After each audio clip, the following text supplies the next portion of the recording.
You're listening to Health Professional Radio. My name is Wayne Bucklar, and today my guest joins me from Australia. Nicole Azzopardi joins me now. She's a blogger at mummacare.com, MUMMACARE.com, and author of the Alchemy Cookbook.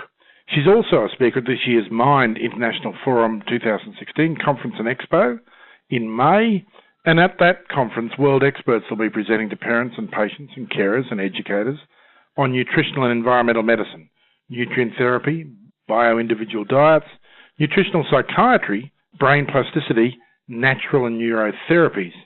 So Nicole is someone with a broad spectrum of interest in this area. Nicole, welcome to Health Professional Radio. Thank you, Wayne. Great to be here. Now, Nicole, I know you've written the Alchemy Cookbook. What was it that led you down that pathway?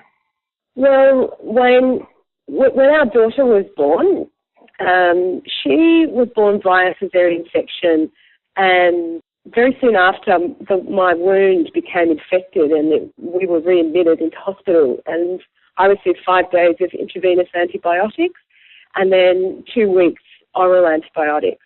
Now, that was a life-saving procedure that I'm very grateful for. It probably saved both our lives. But there were complications that I noticed after that, and I think that the antibiotics had something to do with it. After that first breastfeed, when the intravenous antibiotics went in, my daughter started to scream. And it seemed like she never stopped screaming.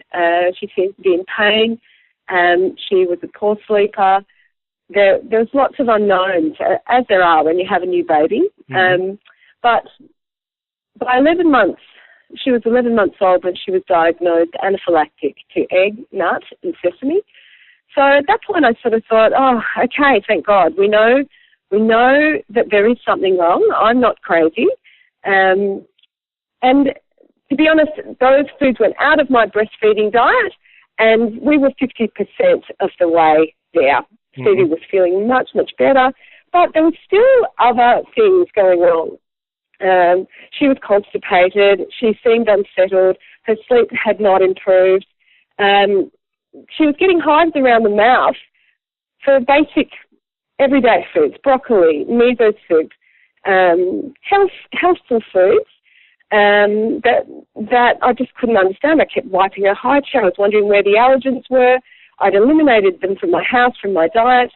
What else could there be? So it turned out that Stevie also had food intolerances. And being a journalist, I was luckily in the practice of doing research and ringing up random strangers brazenly and asking them bold questions. So in that time, I interviewed people from all over the world, and I happened to speak to some clinicians at the Royal Prince Alfred Hospital who they have a particular diet where you can basically eliminate certain foods that have salicylates, amines, and glutamates. And so we followed this, and then I could see my daughter emerge, a happy, healthy daughter that could sleep much better, that was not having meltdowns throughout the day and at night, and we were able to progress. But the problem is, Wayne, where do you go from there? You've eliminated a whole lot of foods. She was already allergic to three major areas, and we just couldn't sustain it. It was like a moving target, trying to shoot at a moving target. So we just couldn't live that way. She did seem to get better for a time, but then again, she seemed to plummet. She was banging her head on the ground every day. It wouldn't matter even if it was cement, on a footpath once. She just bashed her head backwards. And I can remember just feeling sick about it. She was afraid of household noises. She was lining up her plates when it came to her food, so chicken had to be on one plate and then green beans would be on another. She was starting to show these signs of neurological difficulty, and I was worried about perhaps we were dealing with autism here. Yep. The thing is, Wayne, she was 2 years old, and from, again, my research, I understood that most people are diagnosed at around 3 years old. Stevie could walk, she could talk, she had a brilliant mind. She had all her motor skills. So I thought, okay, we've probably got a window here between 2 and 3 before we have to take her in and get a further diagnosis. What can we do at home? And we'd tried everything by this point. And a friend had said, have you ever heard of the GAPS diet? Which I had not.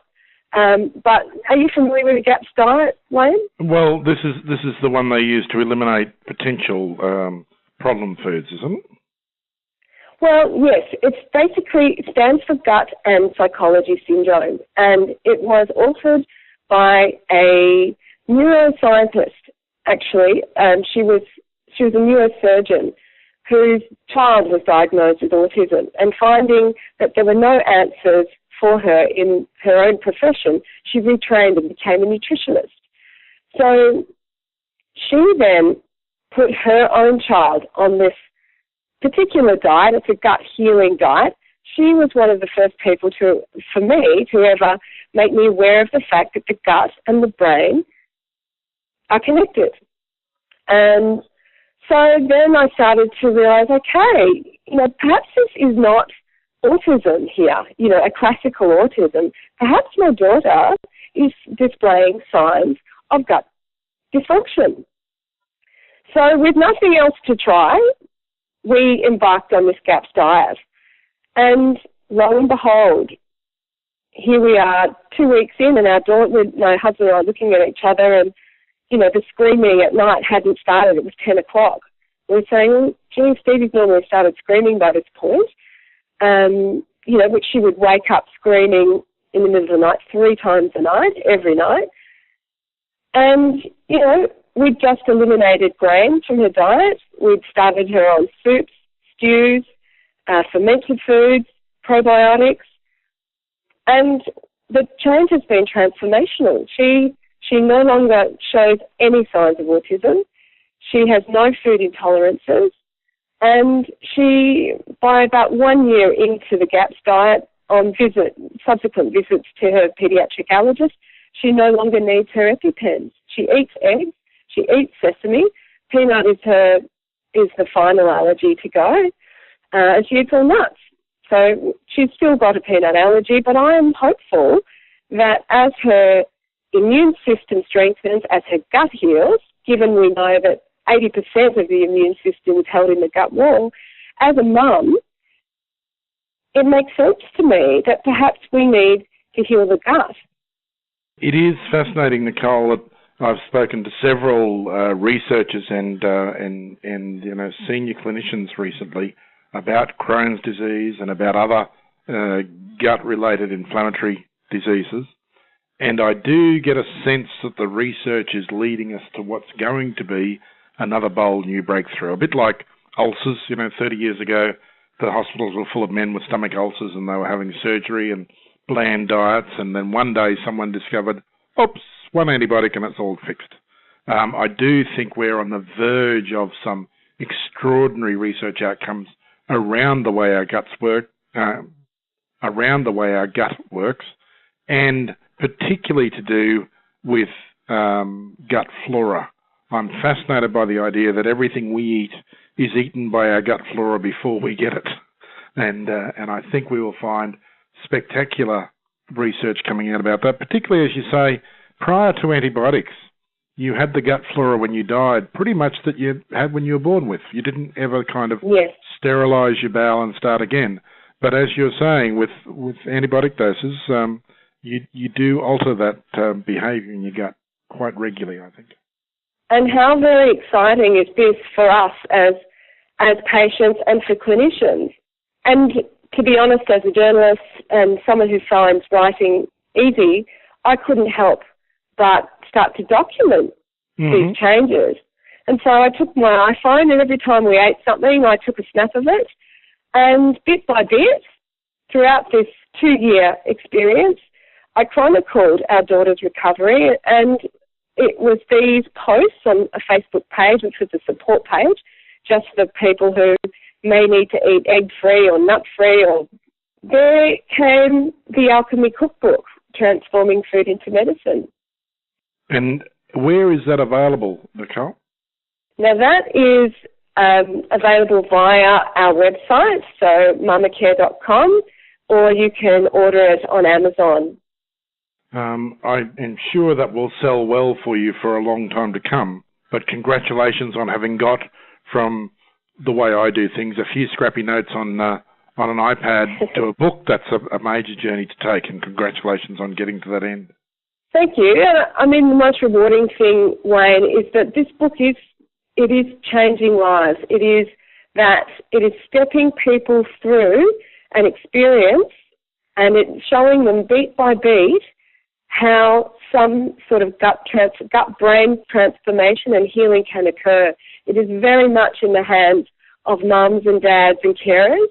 And I'm not saying, go off renegade and do this all on your own. I had excellent clinicians helping us.